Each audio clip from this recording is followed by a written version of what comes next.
bringing you the hottest, the latest news and public affairs.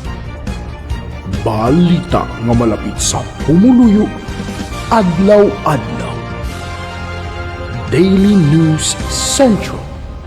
Sa nakuha nga impormasyon sang Daily News Central sa Philippine Army, ila mismo ginpanginwala nga hindi mga sibilyan ang manapatay sa engkwentro sa Banwa sang Toboso, Negros Occidental sang tinalikdan nga Abril 19.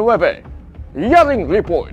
Ginpanginwalaan sang Philippine Army ang mga alegasyon na may sibilyan lakip ang isa ka student activist sang University of the Philippines Diliman kag community journalist na nalakip sa mga napatay sa engkwentro sa Toboso. Sa pahayag ni Colonel Louis D. Maala, ginpayag nga ang mga na-report sa social media na nagaingadlan sa mga napatay bilang researchers, journalists kag social workers kinahanglan gid anay usay saon sing maayo antes batunon. Ginpang-usi sa maniya kun nga ayara ang ginakabig nga sibilyan sa encounter site nga may dalang armas kag naga-engage sa pagpanglutang batok sa militar. Samtang ginako nga kinahanglan imbestigaran ang pagkadula sang kabuhi.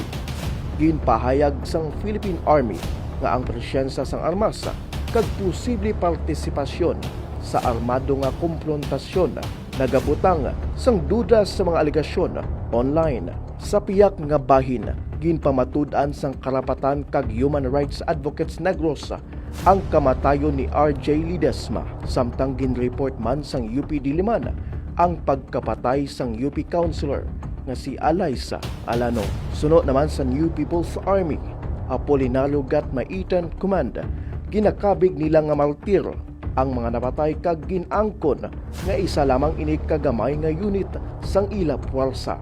Ginpabutsyag sang Armed Forces of the Philippines nga ang operasyon ginpatuman suno sa rules of engagement kag may konsiderasyon sa seguridad sang mga sibilyan nga gin-evacuate kag nakabalik na sa ila komunidad. Sa piyak nga bahin sang investigasyon, nag-establisyal na sang Special Investigation Task Group Toboso ang Police Regional Office Negros Island Region agon makilala ang mga bangkay pinaagi sa forensic examination kag koordinasyon sa pamilya kag lokal nga gobyerno. Ako si Kadaily Jimmy Salvano para sa balita nga malapit sa pumuluyo, adlaw-adlaw. Daily News Central. Daily News Central.